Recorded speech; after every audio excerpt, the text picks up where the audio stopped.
Então eu já vou passar um resumão aqui para você, que o Diego Ribas, né, foi convidado para ser o representante do Flamengo, né, o ídolo, né, o jogador recente ali, que ele vai ter um representante do clube, que é o Landim, o Rodolfo Landim pelo Flamengo, o presidente, né, e também um legend, né, e o legend vai ser o Diego Ribas. Flamengo escolheu o Diego Ribas. E aí, a gente falou mais cedo que isso aí já mostra que os dirigentes do Flamengo gostam do nome, pelo menos essa chapa do Landim, né? Tem 3 chapas, o Maurício ainda, o BAP, além do Dunsch, que é apoiado pelo Landim, tem as 3 chapas que podem, né? Uma delas pode ganhar a eleição e aí é que vai decidir quem vai ser, por exemplo, o diretor, o gerente de futebol, o diretor profissional do Flamengo.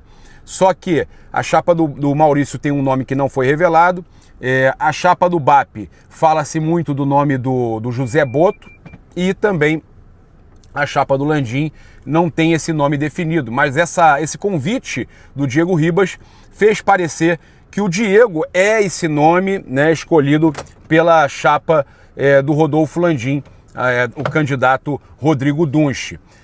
Muitos torcedores ficaram aí felizes com o convite do Diego Ribas e eu entrei em contato então com fonte ligada à diretoria que me garantiu que o convite nada tem a ver com um convite para ele ser gerente de futebol, para ele ter um cargo profissional no departamento de futebol.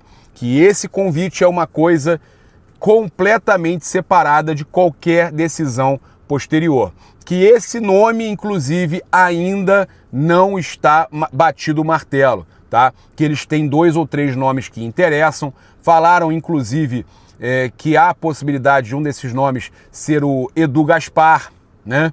Então, tem várias situações aí. Fala-se no Leonardo, mas o Leonardo não quer assumir o Flamengo. Não sei se é pela questão de amor ao clube e tal, não quer se envolver profissionalmente com o Flamengo.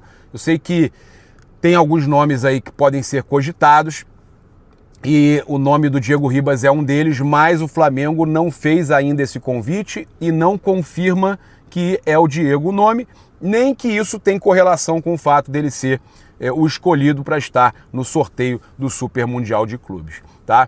Eu também falei aqui sobre a questão das contratações, vendas e contratações do Flamengo. Citei aqui de 5 a 7 saídas que podem acontecer, algumas mais prováveis do Fabrício Bruno, também o Ayrton Lucas, essas que vão render muito dinheiro ao Flamengo. E aí a gente tem algumas possibilidades também, o Wesley, né, que se chegar a 30 milhões o Flamengo pode vender de euros, né?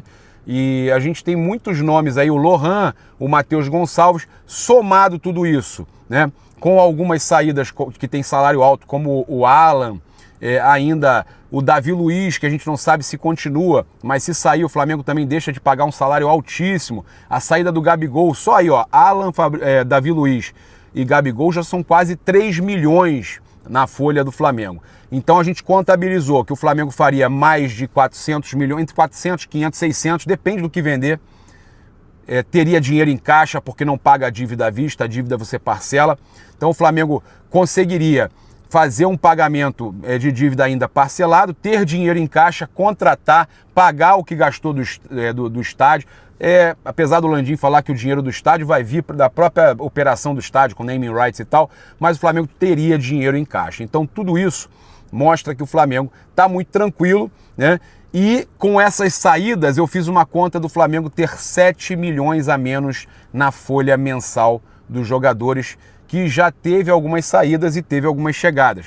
Esses 7 milhões a menos proporcionariam ao Flamengo grandes contratações e ainda sobraria dinheiro. Eu fiz uma contabilidade rápida que o Flamengo contrataria 5 grandes jogadores, de renome para zaga, volante, meia, atacante, 5 grandes jogadores e ainda sobrariam 2 milhões em caixa, isso aí do dinheiro que o Flamengo fazia ali a média, né? Saída e entrada de jogadores na folha salarial. Tá? Tem os valores para contratar e tem os valores também de folha salarial. Tem jogador que chega só com luvas e não tem que contratar, porque está com passe livre, né? Está livre no mercado. Então a questão de você ter aí uma verba muito boa né, na folha liberada, pô, você diminuiu em 7 milhões a sua folha, você tem aí 7 milhões para você, ou um pouco menos, para você negociar, e você consegue contratar 7 grandes jogadores de reposição, né, que seriam para lateral direita, seriam 2 zagueiros, com a saída do Fabrício Bruno e possivelmente o Davi Luiz, não sei se o Flamengo vai querer que ele continue mais um ano, o Alan, um volante, um meia, o Lohan, se forem 2, se sair o Matheus Gonçalves, né, 2, aí a gente está falando já de 5 jogadores, 5 a 6 jogadores, né, e ainda tem o atacante que precisa contratar para o lugar do Gabigol. O Pedro volta lá para meados de maio, você contratando um atacante diferente, até que foi falado no GE, que vai ser diferente do perfil do Pedro, para ter opção, Felipe Luiz, você contrata esse atacante de alto nível e você utiliza o Bruno Henrique, o Gonzalo Plata ali como atacante, né? O Carlinhos também deve sair, deve ser emprestado, e aí você vai utilizar esses jogadores e mais esse atacante ficou contratado até o Pedro ficar disponível em maio, e o Flamengo vai estar com um grande elenco para a disputa do Super Mundial e ainda com muito dinheiro em caixa, tá? Então a gente tem aqui a questão, né, o Flamengo já mexendo aí com o mercado, já de olho no mercado, tem alguns alvos aí já sendo definidos, né? Então, olha só, tem uma notícia agora também importante, tá? Segundo o jornalista Pablo Rafael Rua, o atacante Gabigol recebeu uma proposta vantajosa do mundo árabe, proposta da Arábia pelo Gabigol, tá? O jornalista ainda completou dizendo que Gabigol não assinou pré-contrato com nenhum clube e segue avaliando as oportunidades do mercado. Embora a oferta tenha sido vista como vantajosa, a tendência é que Gabigol não aceite. Isso porque o Camisa 99 já deixou claro internamente o desejo de permanecer no radar da seleção brasileira, tá? Então é possível aí que o Gabigol não aceite essa proposta da Arábia, que seria muito boa para ele, financeiramente falando, né? A gente teve aí no Denilson Show o lateral direito Rafinha relembrando a sua saída do Bayern de Munique e o acerto com o Flamengo. Eu queria que a minha família pudesse me acompanhar mais de perto. Foi uma mistura de emoção. Eu saí do Bayern de Munique depois de 8 anos e vim para o Flamengo. Ninguém imaginava que ia dar certo. A probabilidade era 50-50, mas aí eu disse, vou porque quero ganhar.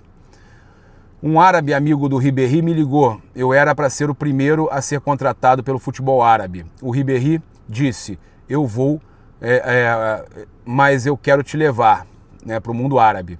O Marcos Braz e o Bruno Spindel estavam na minha casa e perguntaram quem era. Disse que era um amigo do Ribéry. Esse amigo perguntou quanto eu queria ganhar. Aí eu fui para outra mesa e falei, se ele me der isso aqui, e comentei um valor. Mas falei para deixar a porta aberta. Aí quando voltei, falei pro Braz e pro Spindel que era um cara da Arábia que queria me contratar e que o Ribéry disse que só iria se eu fosse. Aí expliquei, né, em francês pro Ribéry que eles eram o pessoal do Flamengo, que estavam negociando e que que a preferência era deles. Mas se não andasse aqui, a gente conversava. Bem, foi transparente, né? Mas quando cheguei no Flamengo, assinei o contrato e comecei a ver o que eu ia encontrar. Pelo amor de Deus, o prestígio que eu não tive jogando 14 anos na Alemanha, eu tive em 2 semanas no Flamengo. O Rafinha é espetacular, né, cara? O Rafinha é espetacular. Olha só, o André Rizek comentou assim, você tromba com torcedores do Botafogo, principalmente, e Galo, o tempo todo por aqui, né? Impossível não notar os brasileiros em Buenos Aires. Mas na imprensa argentina é como se o jogo não existisse. Normal. Expulsão do Advíncula ontem e se o Boca Juniors jogará Libertadores. É o assunto aqui. E o melhor comentário no post dele, a resposta do Túlio Mag, né? Túlio Mag, né? Deve ser Magalhães. Acredito eu. Imagina o Brasil recebendo uma final entre Lanús e Huracan, se alguém iria se importar. Ele deu uma senhora zoada no Botafogo e no Atlético, que são equipes de menor proporção na Argentina. Se estivessem fazendo uma final no Brasil, se alguém ia estar comentando. Óbvio que não. Se tivesse a final de Libertadores aqui no Brasil, com 2 equipes pequenas, né, sem muita relevância da Argentina, a gente ia falar o quê? A gente ia falar do futebol brasileiro, ia falar de quem estava indo para Libertadores e problema. Isso mostra o tamanho, né, do grande Botafogo do John Textor. Agora eu vou fechar com vocês aqui trazendo a informação do possível substituto do Wesley, caso o Wesley saia do Flamengo, o Flamengo aceite a proposta da equipe da Premier League, tá? A informação que chega é que com os possíveis 190 milhões de reais que o Flamengo possa receber com o Wesley, o Flamengo reponha com um jogador do futebol argentino, tá? O nome estaria aprovado, tá? E o nome que se fala é do uruguaio Gastón Martirena, tá? O Gastón Martirena, que é titular absoluto do Racing da Argentina. Tá no futebol argentino, mas é uruguaio. Ali é um do lado do outro, né? Vocês sabem que é separado pelo Rio La Plata e eu atravessei agora no jogo contra o Peñarol, eu fui para Buenos Aires, né? Eu fui por Buenos Aires e atravessei de balsa. Pra vocês terem uma noção, é muito perto. Ele acabou de ser campeão da Sul-Americana em cima do Cruzeiro, fazendo um lindo gol de fora da área. O atleta já estava na mira do Flamengo no meio do ano, e quando o Wesley quase foi para o Atalanta da Itália, tá?